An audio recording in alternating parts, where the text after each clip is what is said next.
नमस्कार, आप देख रहे हैं 4 PM और मैं हूं आपके साथ निधि तिवारी। कभी कभी राजनीति में जो दिखाई देता है वो सच नहीं होता।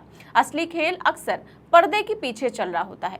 इस वक्त दिल्ली में एक चुनाव की हलचल, लेकिन हैरानी की बात यह है कि चुनाव दिल्ली में होना है पर उसकी गूंज राजस्थान तक सुनाई दे रही है। अब आप सोचेंगे कि भला दिल्ली का चुनाव और राजस्थान का क्या लेना देना। यही तो खेल है जिसने मोदी शाह की रातों की नींद उड़ा दी है। दरअसल पिछले कुछ दिनों में राजस्थान से ऐसी सुगबुगाहटें सामने आई हैं जिनके तार उपराष्ट्रपति चुनावों से जुड़ते नजर आ रहे हैं।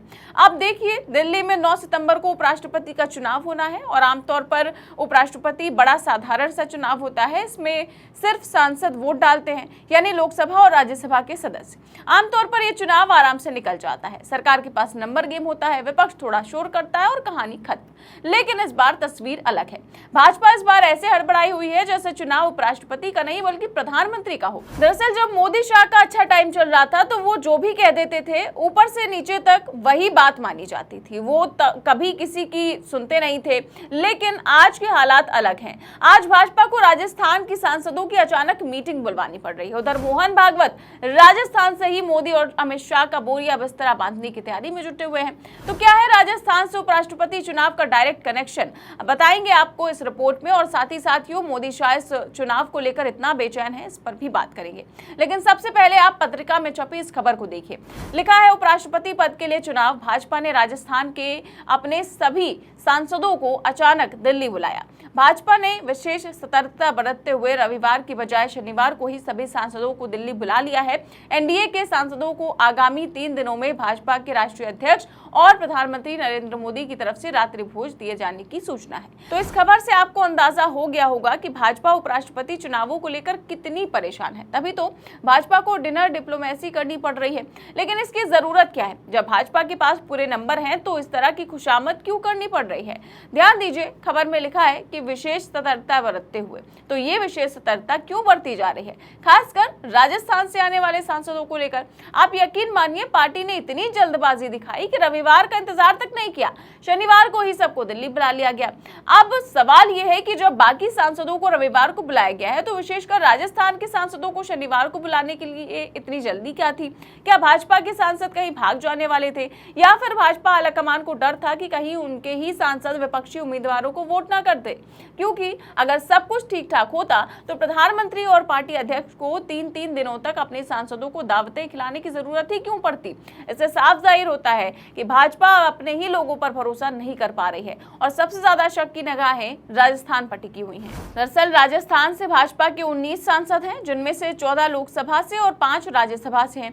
ये वही राज्य है जहां पार्टी के अंदरूनी झगड़े कभी छिपाए नहीं छिपते और यही वजह है कि दिल्ली में बैठा हर बड़ा नेता इन दिनों यही सोच रहा है कि उपराष्ट्रपति चुनावों में कहीं गड़बड़ी तो राजस्थान से नहीं होने वाली। उपराष्ट्रपति पद के लिए सीपी राधाकृष्णन एनडीए की तरफ से उम्मीदवार के तौर पर उतरे हैं और विपक्षी इंडिया गठबंधन ने सुप्रीम कोर्ट के पूर्व जज बी सुदर्शन रेड्डी को उतारा है। देखने में तो सीधा सीधा मुकाबला है, एनडीए बनाम इंडिया। लेकिन डर यह है कि कहीं एनडीए के भीतर से ही वोट खिसक ना जाए और यही डर भाजपा को राजस्थान की तरफ देखने पर मजबूर कर रहा है। अब सांसदों को अचानक दिल्ली बुलाने का तो एक पहलू आपको बता दिया, लेकिन जब आप इस कहानी का दूसरा पहलू जानेंगे तो कड़ी आपने आप जोड़ लेंगे। दरअसल उपराष्ट्रपति चुनावों की तैयारियों के बीच राजस्थान से एक गुपचुप मीटिंग की खबर सामने आई है। ये मुलाकात राजस्थान की पूर्व मुख्यमंत्री वसुंधरा राजे और आरएसएस प्रमुख मोहन भागवत के बीच हुई है।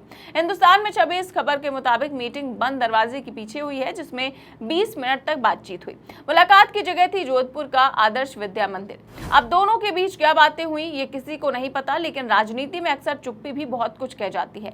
आप सोचिए, वसुंधरा राजे वो नेता हैं जिन्हें भाजपा आलाकमान पिछले काफी समय से साइडलाइन कर रहा है। राजस्थान में चुनाव के वक्त उन्हें पीछे रखा गया, मुख्यमंत्री चेहरा बनाने से भी परहेज किया गया। उनको स्टेज पर पर्ची पकड़ाकर मोदी ने उनका राजनीतिक करियर से झोला उठवा दिया था। लेकिन वसुंधरा राजे ने हार नहीं मानी। उन्होंने मोदी शाह से बदला लेने की ठान ली और राजनीति में अपने कमबैक का इंतजार का प्लान बना रही थी।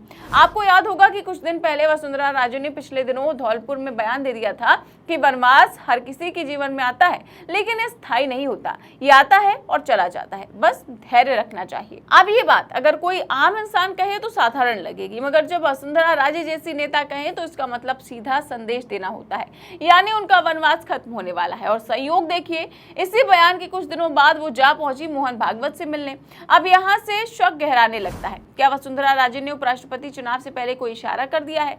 क्या वो दिखाना चाह रही हैं कि भाजपा में उनका महत्व अभी भी कम नहीं हुआ है? क्या राजस्थान के सांसद उनके इशारों पर चलने लगे हैं? और क्या इसी डर से पार्टी आलाकमान ने राजस्थान के सारे सांसदों को फौरन दिल्ली बुला लिया है?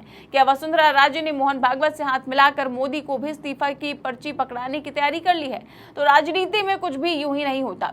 ये मुलाकात भी ऐसे वक्त पर हुई जब जोधपुर में आरएसएस की बड़ी बैठक चल रही थी, और उससे ठीक पहले राजे और भागवत की गुप्त मुलाकात। सोचिए जरा, संदेश क्या गया होगा दिल्ली में बैठे मोदी और शाह भली भांति जानते हैं कि अगर कहीं से सबसे ज्यादा खतरा है तो राजस्थान से ही है, और इसीलिए वो हर कदम संभल कर उठा रहे हैं। यही वजह है कि सांसदों को दिल्ली बुलाकर समझाया जा रहा है, डिनर दिया जा रहा है, और यहाँ तक कि डराया भी जा रहा है, क्योंकि भाजपा को डर लग रहा है कि कहीं उसके अपने ही लोग उसे धोखा न दे दे। राजस्थान हमेशा से भाजपा की राजनीति में सिरदर्द रहा है। पार्टी के भीतर गुटबाजी इतनी गहरी है कि कोई भी बड़ा चुनाव आते ही दरारें सामने आ जाती हैं, और अब तो बात उपराष्ट्रपति चुनाव तक पहुंच गई है। अब आप जरा सोचिए कि जिस पार्टी को अपने ही सांसदों पर भरोसा न हो, वो देश की राजनीति को किस मुंह से संभालेगी? प्रधानमंत्री और राष्ट्रीय अध्यक्ष को अपने ही लोगों को 3 दिन तक दावतें देकर बनाना पड़े, तो ये किस चीज का सबूत है? साफ है कि पार्टी के भीतर भारी असंतोष है और भरोसा टूट चुका है। और अगर विपक्ष इस मौके पर थोड़ा भी सेंध लगा दे तो नतीजा भाजपा के लिए शर्मिंदगी भरा होगा। बी सुदर्शन रेड्डी का नाम यूं ही नहीं उतारा गया। सुप्रीम कोर्ट के पूर्व जज को विपक्ष ने एक रणनीति के तहत मैदान में उतारा है, ताकि एनडीए के भीतर जो लोग नाराज हैं वो बिना हिचक उनके पक्ष में वोट डाल सके, क्योंकि वसुंधरा राजे का गुट अगर थोड़ा भी हिल गया तो एनडीए उम्मीदवार के वोट कम हो जाएंगे, और फिर यही हार 2025 की राजनीति में मोदी शाह के लिए बड़ा झटका साबित होगी।